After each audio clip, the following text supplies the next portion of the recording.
Découvrez comment une petite fille fait vibrer Ibrahim Traoré avec des simples questions. Oui, un moment puissant où la vérité sort de la bouche des enfants lors de la fête des enfants. Let's go! Excellence, Monsieur le Président du Faso. Nous avons entendu dire que même si la loi a ramené le mariage à 18 ans, il y a l'exception à 16 ans. Pourrez-vous leur dire de fixer ça à 18 ans sans exception si possible? Cela protégera toutes les filles contre les mariages précoces et leur permettra de rester à l'école et de vivre leur enfance. 2. Excellence, Monsieur le Président du Faso. Nous sommes contents que vous avez instauré le 15 mai pour nous permettre de connaître notre tradition. Mais nous avons peur que nos papis et mamies pensent qu'ils peuvent exciser les filles et marier les enfants. Nous voulons vous demander de, si possible, prendre la parole officiellement pour leur expliquer le sens de la journée du 15 mai, journée des coutumes et des traditions et dans toutes les langues. Excellence, Monsieur le Président du Faso, nos parents nous ont expliqué que la loi prévoit que les enfants qui ont commis des délits mineurs n'aillent pas en prison, mais qu'ils fassent des travaux légers comme désherber le CSPS, nettoyer la cour de l'école. Pouvez-vous demander au juge d'appliquer cette décision? Cela évitera aux enfants d'aller en prison et d'être en contact avec de mauvaises choses. Excellence, Monsieur le Président du Faso, nous savons que vous nous écoutez et que vous êtes prêts à agir pour nous protéger. Ces changements sont très importants pour nous et nous permettra d'avoir un avenir meilleur. Merci, Excellence, Monsieur le Président du Faso, de toujours penser à nous, de nous protéger, de nous soutenir et de construire avec nous un Burkina Faso où chaque enfant peut être en sécurité, aller à l'école et réussir dans la vie. Nous vous remercions.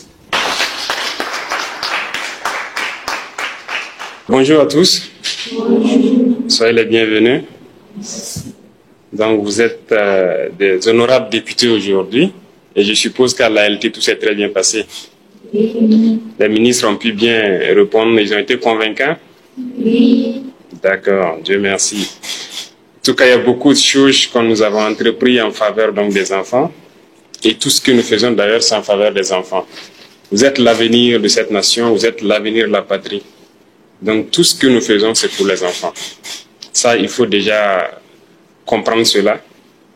Toute initiative que nous prenons, c'est pour votre bien-être, c'est pour que vous puissiez vivre donc en bonne santé, aller à l'école, vous épanouir et faire tout ce que voilà, vous pouvez apporter pour la patrie. Beaucoup de choses ont été initiées, beaucoup de choses restent à faire, tout dépend du rythme auquel nous partons. Et comme vous constatez, il y a beaucoup d'enfants aussi qui étaient déplacés, mais qui commencent à reprendre les cours petit à petit dans plusieurs localités.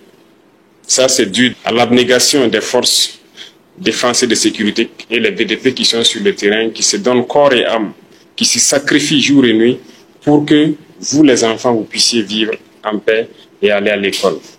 Rien qu'aujourd'hui, donc, j'apprenais dans une des régions, il y a au moins plus de 10 000 enfants qui ont repris les cours.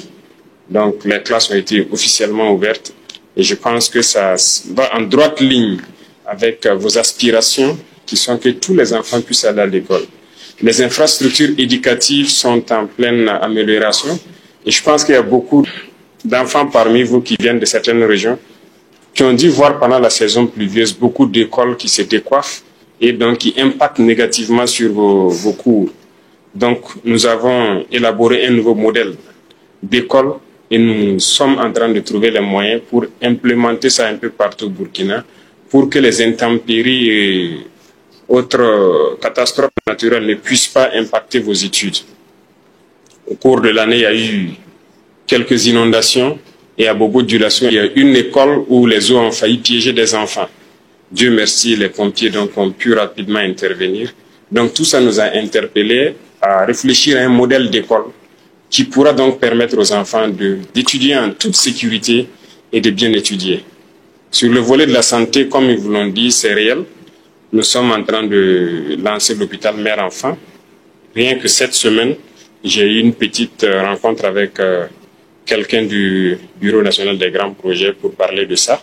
Et j'espère bien que 2025, on pourra le lancer. L'ambition, c'est que vous partez à l'école gratuitement et qu'on puisse vous soigner gratuitement. C'est notre objectif et nous travaillons à ce que cela puisse arriver. C'est notre rêve aussi comme ça. Et c'est ce pourquoi nous nous battons. Dans les mines, nous avons opté pour une technologie actuellement qui a été faite au Burkina Faso. Et donc, si vous voyez, dernièrement, dans la région du sud-ouest et avant ça, dans la zone donc, des Orgo, on a pu mettre en place ces machines-là qui permettent d'extraire l'or de façon écologique, je dirais, sans utiliser d'abord les produits chimiques qui peuvent être très dangereux et pour les enfants et pour les adultes, mais aussi qui empêchent que les enfants viennent sur la mine et faire certains travaux très pénibles. Donc nous sommes en train de développer toutes ces initiatives pour que les enfants ne se retrouvent pas sur les sites d'orpaillage à casser des pierres qui sont assez pénibles ou à inhaler des substances chimiques dangereuses. Donc nous travaillons à cela pour que, au maximum, d'ici un temps très court, nous n'entendons plus parler d'enfants sur les sites d'orpaillage. Et concernant donc certains volets que vous venez d'évoquer dans vos doléances, nous avons noté, nous allons voir, c'est le code des personnes et de la famille, le paragraphe qui traite donc de cette situation de autorisation à 16 ans. C'est pas l'autorisation des parents uniquement, il y a la personne concernée.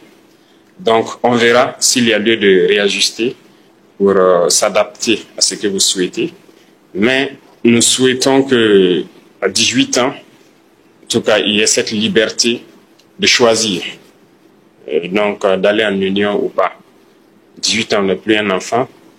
Et voilà pourquoi nous avons fixé l'âge à 18 ans. Mais nous allons réfléchir donc à ce paragraphe du Code des personnes et de la famille et voir ce qui peut être fait. Les autres doléances également, ce sont des doléances d'actualité. Et comme vous l'avez dit, on va voir avec les sectoriels, les départements ministériels, qu'est-ce qui peut être fait. Et je suppose que l'année prochaine, s'il plaît à Dieu, vous pourrez leur poser des questions sur un début d'exécution de ce que vous souhaitez. Et les traditions, les coutumes, ce n'est pas uniquement ce que vous avez dit. On a remarqué que beaucoup de gens peuvent confondre les choses. Mais comprenez que on continue d'éduquer.